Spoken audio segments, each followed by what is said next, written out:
المتقين والحمد لله رب العالمين۔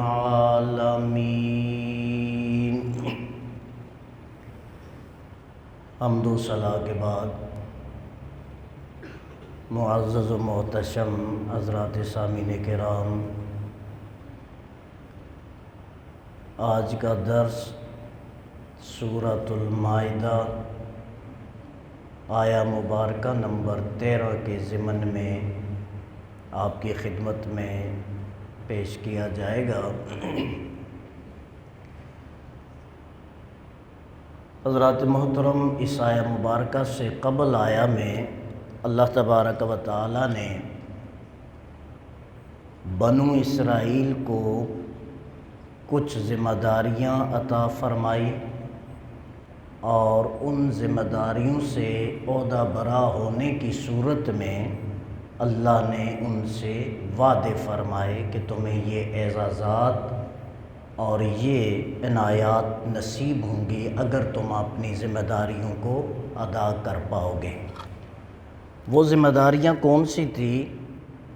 ایک دفعہ آپ کی خدمت میں عرض کر دوں، اللہ نے ارشاد فرمایا کہ اللہ تبارک و تعالی نے بنی اسرائیل سے وعدہ لیا اور ان میں سے 12 سردار حکمران مقرر فرمائے اور ارشاد فرمایا میں تمہارے ساتھ ہوں، شرائط یہ ہیں کہ تم نماز قائم کرو گے، نمبر 2 زکوٰۃ ادا کرو گے، نمبر 3 میرے رسولوں پر ایمان لاؤ گے، نمبر 4 تم میرے رسولوں کی مدد کرو گے ان کی عزت کا پاس رکھتے ہوئے، نمبر 5 اور تم اللہ کو قرض حسنہ دو گے، یعنی اللہ کی راہ میں اپنی جائز حلال کی کمائی میں سے خرچ کرو گے، اور یہ خرچ جو ہے یہ زکوٰۃ اور صدقات واجبہ سے ہٹ کے ہوگا۔ زکوٰۃ دینا تو کمپلسری ہے، واجب ہے، فرض ہے، اس طرح صدقات واجبہ جس طرح فطرانہ ادا کرنا، صاحب نصاب پر قربانی کا واجب ہونا، ان واجبات سے، ان فرائض سے ہٹ کے جو تم اللہ کی راہ میں اللہ کی رضا اور خوشنودی کے لیے خرچ کرو گے، گویا وہ اللہ کو تم قرض حسنہ دے رہے ہو، اور اللہ تمہیں یہ قرض حسنہ کے بدلے میں اضعاف مضاعفہ فرما کر دنیا میں بھی عطا فرمائے گا اور آخرت میں بھی عطا فرمائے گا۔ یہ 5 تم نے کام کرنے ہیں، اور اس کا ریوارڈ کیا ہے، اس کا صلہ کیا ہے؟ ارشاد باری تعالی لَأُكَفِّرَنَّ عَنْكُمْ سَيِّئَاتِكُمْ، پہلا یہ ہوگا کہ تمہارے گناہوں کو معاف فرما دوں گا۔ یہ کفارہ یکفرو کا معنی، یہ اگر ہم اصطلاحی معنی لیں تو کہسان کو بھی کافر کہا جاتا ہے، عربی لغت کی بات کر رہا ہوں، کیونکہ کفارہ کا معنی ہے کسی چیز کو چھپا دینا، کسی چیز کو چھپا دینا۔ تو کہسان چونکہ دانہ زمین میں چھپا دیتا ہے، اس کو کیا ہے عربی لغت میں کافر بھی کہا جاتا ہے۔ دانہ یہ اصطلاحی اور شرعی معنی نہیں ہے، لغوی معنی۔ تو جو بھی کسی چیز کو چھپائے اس کو کافر کہا جاتا ہے۔ تو کافر کو شرعاً کافر اس لیے کہا جاتا ہے کہ وہ ایمان کو چھپاتا ہے، وہ اللہ کی وحدانیت کو چھپاتا ہے اور اس کا اقرار نہیں کرتا، اسے ایکسیپٹ نہیں کرتا، اسے قبول نہیں کرتا۔ تو اکفرنہ کا معنی یہ ہے میں مٹا دوں گا، محو کر دوں گا، ریموو کر دوں گا، لوگوں کے ذہنوں سے گناہوں کو مٹا دوں گا۔ فرشتوں کے پاس جو دفاتر ہیں جن پہ تمہارے گناہ لکھے ہوئے ہیں، ان رجسٹروں اور دفاتر سے جو ہے تمہارے گناہوں کو ختم کر دوں گا، گویا کہ تم نے گناہ کبھی کیے ہی نہیں ہیں، تمہیں یہ سٹیٹس تمہارا رب عطا فرمائے گا۔ لَأُكَفِّرَنَّ عَنْكُمْ سَيِّئَاتِكُمْ، تمہارے گناہ تم سے دور کر دوں گا، مٹا دوں گا، ختم فرما دوں گا۔ دوسرا انعام وَلَأُدْخِلَنَّكُمْ جنات تجری من تحتها الانہار، اور تمہیں وہ باغات عطا فرماؤں گا جن کے نیچے نہریں بہہ رہی ہوں گی۔ اور تیسرا کیا ہے؟ انی معاکم، اور میری معیت تمہیں ہر وقت جو ہے وہ تمہارے ساتھ موجود رہے گی۔ یعنی اگر تم ایمان لاؤ میرے رسولوں پر، عزت کے ساتھ ان کی مدد کرو، زکوٰۃ اور نماز کا خیال رکھو اور اللہ کی راہ میں خرچ کرو، تو میں تمہارا رب ہر وقت تمہارے ساتھ ہوں گا۔ تو بندہ مومن کو اور کیا چاہیے کہ اس کے رب کی معیت اسے نصیب ہو جائے۔ ارشاد آگے فرمایا فمن کفر بعد ذلک منکم، اس کے بعد تم میں سے کسی نے اس کا انکار کیا، فقد ضل سواء السبیل، وہ گمراہ ہو جائے گا۔ وہ کیا ہو جائے گا؟ گمراہ ہو جائے گا۔ یہ بنو اسرائیل کو ذمہ داری اور اس ذمہ داری کے ادا کرنے کی صورت میں اللہ کی طرف سے انعامات ان کا تذکرہ فرمائے۔ آگے ارشاد ہے فَبِمَا نَقْضِهِمْ مِيثَاقَهُمْ، ان بنو اسرائیل نے جو اپنا وعدہ توڑ دیا، اس وعدے کے توڑنے کی وجہ سے لعناہم، ہم نے ان پر لعنت کر دی۔ انہوں نے وعدہ کیا تھا، ان سے وعدہ لیا گیا تھا، ایکسیپٹ کیا انہوں نے، ہم نے کہا کہ تمہارے رب کی معیت تمہارے ساتھ ہوگی، تمہارے گناہ معاف کر دیے جائیں گے اور مرنے کے بعد تمہیں جنت اللہ تعالیٰ عطا فرمائے گا۔ لیکن انہوں نے کیا کیا؟ فَبِمَا نَقْضِهِمْ مِيثَاقَهُمْ، انہوں نے اپنے وعدے کو جو توڑ دیا اس کا خیال اور پاس نہ رکھا، لعناہم، ہم نے انہیں اپنی رحمت سے دور کر دیا۔ لعنہ کا معنی کیا ہے؟ لعنت کا معنی ہے دور کر دینا اپنی رحمت سے۔ تو اللہ فرماتا ہے ان کے وعدے کی خلاف ورزی کی وجہ سے ہم نے انہیں دنیا میں اپنی رحمت سے دور کر دیا۔ دوسرا کیا عذاب نازل ہوا دنیا میں؟ وَجَعَلْنَا قُلُوبَهُمْ قَاسِيَةً، اور ان کے دلوں کو سخت کر دیا۔ پہلا کیا؟ اپنی رحمت سے دور فرما دیا، اور دوسرا ان کے دلوں کو سخت کر دیا۔ یحرفون الکلم عن مواضعہ، اب وہ کرتے یہ ہیں کہ اللہ کے کلام میں رد و بدل کر دیتے ہیں، تحریف کرتے ہیں اللہ کے کلام میں۔ وَنَسُوا حَظًّا مِّمَّا ذُكِّرُوا بِهِ، اور وہ اپنا بہت بڑا حصہ بھول گئے جس حصے کو یاد رکھنے کی انہیں نصیحت کی گئی تھی۔ وَلَا تَزَالُ تَطَّلِعُ عَلَىٰ خَائِنَةٍ مِّنْهُمْ إِلَّا قَلِيلًا مِّنْهُمْ، اے محبوب صلی اللہ علیہ وسلم آپ ہمیشہ ان کی خیانت پر مطلع ہوتے رہیں گے سوائے چند لوگ جو ان میں سے ایمان لے آئے۔ فَاعْفُ عَنْهُمْ، آپ انہیں معاف فرمائیں، وَاصْفَحْ، ان سے درگزر فرمائیں، اِنَّ اللَّهَ يُحِبُّ الْمُحْسِنِينَ، بے شک اللہ تبارک و تعالی احسان کرنے والوں کو پسند فرماتا ہے۔ یہاں دو تین باتیں بڑی اہم ہیں۔ پہلی تو یہ کہ آپ قرآن مجید کا مطالعہ فرمائیں تو زیادہ تر ہمیں جو تذکرہ ملتا ہے وہ بنو اسرائیل کا ملتا ہے، ان کی عادات کے بارے میں، اطوار کے بارے میں، اخلاقیات کے بارے میں، رسولوں کے ساتھ مس بیہیو جو وہ کرتے تھے اس بارے میں، یہ ساری چیزیں زیادہ تر تذکرہ ملتا ہے۔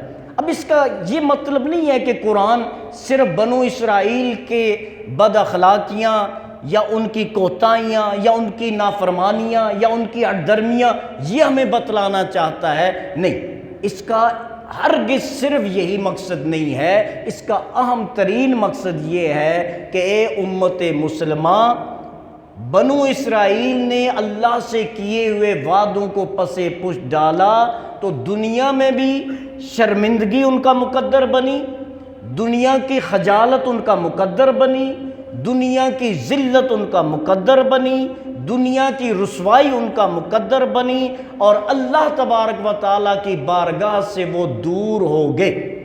لہٰذا اگر تم بھی ویسا ہی کرو گے جو بنو اسرائیل نے کیا تو تمہارے ساتھ بھی ویسا ہی ہو سکتا ہے، لہٰذا اپنے آپ کو سنبھالو اور بنو اسرائیل کے تذکرے سے عبرت حاصل کرو۔ اب ہم اپنا اگر احتساب کریں کہ اللہ نے فرمایا تم نے نماز قائم کرنی ہے، زکوٰۃ ادا کرنی ہے، میرے رسولوں پر ایمان لانا ہے، میرے رسولوں کی ناموس کا پاس رکھنا ہے، اور تم نے اللہ کی راہ میں خرچ کرنا ہے، یہ 5 کام بنیادی۔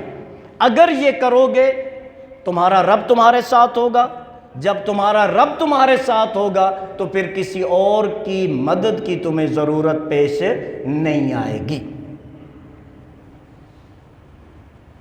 جب بندہ اللہ کا ہو جاتا ہے پھر اللہ اس بندے کا ہو جاتا ہے۔ غالباً میں نے ایک دفعہ پہلے بھی عرض کیا تھا حضرت جنید بغدادی رضی اللہ تعالیٰ عنہ کا واقعہ کہ ان سے کسی نے پوچھا کہ آپ کی مرضی کے خلاف بھی رب نے کبھی کچھ کیا ہے؟ تو آپ فرمانے لگے نہیں، میرے رب نے جو بھی کیا ہے میری رضا اور مرضی اور منشا کے مطابق فرمایا ہے۔ تو سائل نے کہا ہے یہ کیسے ممکن ہے، یہ کیسے پاسیبل ہے؟ بندے کی مرضی کے خلاف رب نے کبھی نہ کیا ہو، یہ کیسے ہو سکتا ہے؟ تو آپ فرمانے لگے بات یہ ہے میرا رب جو کرتا ہے میری رضا وہی ہوتی ہے، میری خوشنودی اسی میں ہوتی ہے جو میرے رب کا فیصلہ ہوتا ہے، لہٰذا میری خوشنودی کے علاوہ میرے رب نے کبھی کچھ کیا ہی نہیں۔ تو جو من کان للہ کان اللہ لہ، جو اللہ کا بن جاتا ہے پھر اللہ اس کا ہو جاتا ہے۔ تو اگر اللہ کی معیت، اللہ کی مدد، اللہ کی نصرت بندہ مومن کے شامل حال ہو جائے تو اسے کسی در پہ سر جھکانے کی ضرورت پیش نہیں آتی۔ لیکن جب بندہ مومن یا انسان اللہ کی بارگاہ سے دور ہو جاتا ہے پھر اسے کیا عذاب دنیا میں ملتے ہیں؟ تو فرمایا پہلا یہ ہے کہ اللہ اپنی رحمت سے اس بندے کو دور کر دیتا ہے۔ رب کی رحمت سے دور ہونے کا مطلب یہ نہیں کہ اس کا رزق بند ہو جاتا ہے، اللہ تو رزاق ہے۔ وَمَا مِن دَابَّةٍ فِي الْأَرْضِ إِلَّا عَلَى اللَّهِ رِزْقُهَا، انسان تو اشرف المخلوقات ہے۔ اللہ فرماتا ہے زمین پہ رینگنے والے کیڑے مکوڑے جو ہیں نا ان کو بھی رزق دینے کا وعدہ میں نے اپنے ذمہ کرم لیا ہوا ہے۔ تو رزق اللہ بند کسی کا نہیں فرماتا۔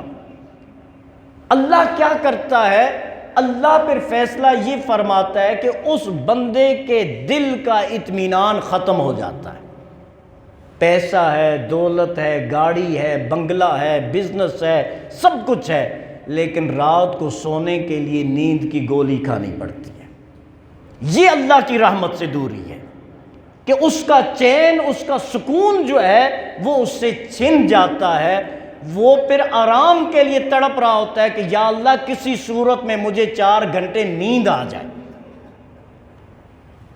ایک دوسرا، اللہ اپنی نعمتیں اس سے چھین لیتا ہے، دیتا ساری نعمتیں ہیں لیکن اس بندے کو نصیب نہیں ہوتی وہ نعمتیں۔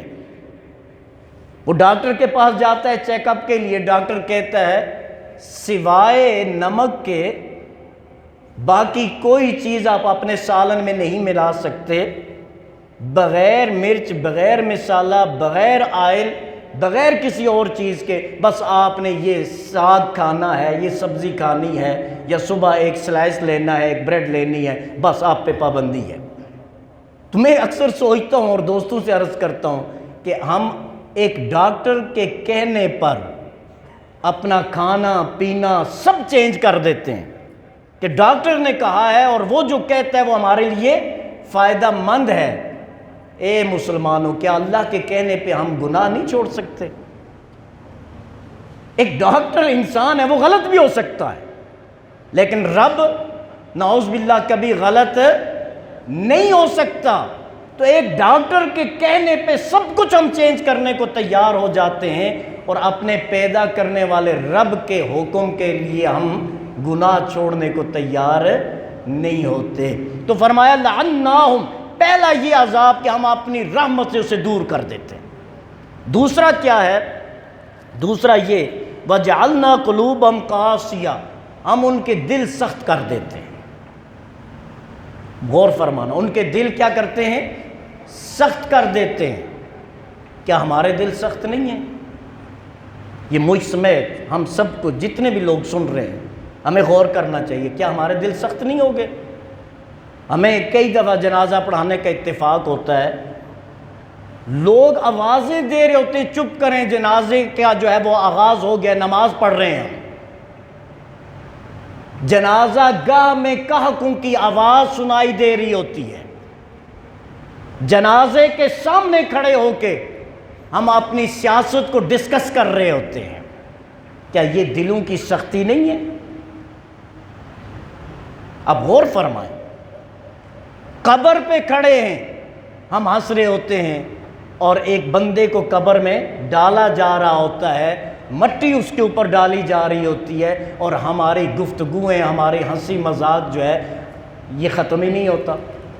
تو یہ بنو اسرائیل کو مخاطب تو فرمایا گیا ہے، لیکن اس میں سامان عبرت ہمارے لیے ہے۔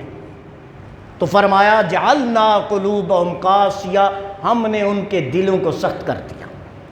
پڑوس میں کوئی تڑپ رہا ہے، ہمیں فکر نہیں ہے، مر رہا ہے، ہمیں فکر نہیں ہے، معذور ہے، ہمیں فکر نہیں ہے، بیمار ہے، ہمیں فکر نہیں ہے، کوئی پریشانی میں مبتلا ہے، ہمیں فکر نہیں ہے۔ ہمیں فکر ہے تو اس بات کی کہ میری خواہشات پوری ہو رہی ہیں یا نہیں۔ تو دلوں کی سختی یہی ہے، اور جب دل سخت ہو جاتے ہیں پھر احساس ختم ہو جاتا ہے، جب احساس ختم ہو جاتا ہے پھر معاشرے کا سکون برباد ہو جاتا ہے، اور جب معاشرے میں سکون نہیں رہتا پھر فساد اور انتشار جو ہے اس کا آغاز ہو جاتا ہے۔ تو کیا ہمارا معاشرہ اسی دور سے نہیں گزر رہا؟ کیا ہمیں نہیں لگتا کہ رب نے اپنی رحمت سے ہمیں دور کر دیا ہے، اور اس کے ریزنز کیا ہے؟ کیا ہمیں معلوم نہیں ہے؟ ہم جو ہے ایک کمشنر کے سامنے جھکنے کو تیار ہیں، رب کے سامنے جھکنے کو تیار نہیں ہیں۔ ہم ایک پولیس افسر سے تو ڈرتے ہیں کہ اس کو اگر ہماری غلطی کا پتہ چل گیا یہ تھانہ لے جائے گا، رب سے نہیں ڈرتے کہ وہ نحن اقرب الیہ من حبل الورید، ہم تو تمہاری شہرک سے بھی زیادہ قریب ہیں۔ اس رب کا خوف ہمارے دلوں میں نہیں ہے۔ تو فرمایا ان کے دلوں کو سخت کر دیا۔ اب وہ کرتے کیا ہیں؟ یحرفون الکلم عن مواضعہ، وہ اللہ کے کلام میں تحریف کرتے ہیں، بدل دیتے ہیں، امینڈمنٹ کرتے ہیں، تبدیلی کرتے ہیں۔ اب وہ کیسے؟ وہ دو طرح کی تبدیلی ہوتی ہے۔ ایک تو الفاظ بدل دینا، تورات کے، انجیل کے الفاظ بدل کے اپنی طرف سے الفاظ ڈال دینا، ایک تبدیلی یہ ہے لفظی۔ اور دوسری کیا ہے؟ معنی بدل دینا، بنتا معنی کچھ اور تھا، بتایا کچھ اور جا رہا ہو۔ بنو اسرائیل یہ دونوں کام کرتے تھے، اور اس کی جھلک تعریف لفظی سے قرآن محفوظ ہے۔ دنیا کی کوئی طاقت قرآن کی ایک زیر زبر میں قیامت تک کے لیے تبدیلی کر ہی نہیں سکتا، کیونکہ انا نحن نزلنا الذکر و انا لہ لحافظون، اللہ نے فرمایا اس کتاب حکیم کی حفاظت ہم نے کرنی ہے، رب فرماتا ہے، لہٰذا اس میں کوئی رد و بدل نہیں کر سکتا۔ ہاں معنی میں تبدیلی جو ہے وہ کس طرح کہ اپنی پسند کا معنی لوگوں کو بتا کے اور اتنا اس کا پروپیگنڈا کرنا کہ لوگ اسی معنی کو سچ سمجھنے لگ جائیں، یہ کہیں نہ کہیں ہمیں ملتا ہے۔ خصوصاً یہ بدبخت جو قادیانی ہیں، یہ اپنے من پسند معنی کر کے امت کو گمراہ کرتے ہیں۔ تو فرمایا یہ پھر کلام کو بدل دیتے ہیں۔ وَنَسُوا حَظًّا مِّمَّا ذُكِّرُوا بِهِ، اور اپنے اس بڑے حصے کو وہ بھول گئے ہیں جس حصے کو یاد رکھنے کا انہیں کہا گیا تھا، انہیں نصیحت کی گئی تھی۔ وہ کون سا حصہ ہے؟ علماء فرماتے ہیں کہ وہ سب سے بڑی بات یہ ہے کہ توریت اور انجیل میں اللہ تعالیٰ نے اپنے محبوب صلی اللہ علیہ وسلم کی شان بیان فرمائی، آپ کا تذکرہ فرمایا، آپ کی عظمت کو بیان فرمایا، آپ کا تعارف بیان فرمایا۔ تو یہودی علماء اس کو چھپاتے تھے، وہ اپنی قوم کو سچ نہیں بتاتے تھے، جبکہ انہیں حکم تھا وَمُبَشِّرًا بِالرَّسُولٍ يَأْتِي مِن بَعْدِ اسْمُهُ أَحْمَدُ، حضرت عیسیٰ علیہ السلام اپنی قوم سے فرماتے ہیں میں بشارت دیتا ہوں ایسے رسول کی جو میرے بعد تشریف لائے گا، اسمہ احمد صلی اللہ علیہ وسلم، اس پیغمبر آخر الزمان کا اسم گرامی احمد ہوگا صلی اللہ علیہ وسلم۔ تو وہ ان باتوں کو کیا کرتے تھے؟ وہ چھپاتے تھے۔ تو فرمایا ایک تو یہ سبب، اور دوسرا سبب یہ، اگر ہم اپنے دور کے حساب سے دیکھیں کہ ہم اگر جو ہے کوئی قرآن اور حدیث کی بات سنیں یا ہمارے سامنے آئے جو ہمارے دنیاوی مفاد سے ٹکرانے والی ہو، تو ہم کیا کرتے ہیں؟ ہم کہتے نہیں اس کا یہ معنی بھی ہو سکتا ہے، اس کا یہ معنی بھی ہو سکتا ہے، اس کا یہ معنی بھی ہو سکتا ہے۔ پھر اس سے مطمئن نہیں ہوئے، پھر ہم کیا کرتے ہیں کہ یہ اگر بریلوی عالم کا ہے تو دیوبندی کے پاس چلتے ہیں، دیوبندی بھی اگر متفق ہو گیا تو پھر ہم اہل حدیث کے پاس چلے جاتے ہیں، وہ بھی اگر خدا نخواستہ متفق ہو گیا پھر ہم حنبلی، مالکی، شافعی کہیں بھی چلے جائیں گے تاکہ ہمیں اپنے پسند کا فتویٰ مل جائے۔ اور اللہ ہمیں معاف فرمائے، ہم میں سے کئی ایسے ہیں کہ جو پیسے لے کے پسند کے فتوے بھی دینے سے گریز نہیں کرتے، تو یہی تحریف ہوتی ہے۔ تو فرمایا یہ جو انہوں نے کام کیے سارے، ان کی وجہ سے کیا کیا؟ اللہ فرماتا ہے لعناہم، ہم نے انہیں اپنی رحمت سے دور کر دیا۔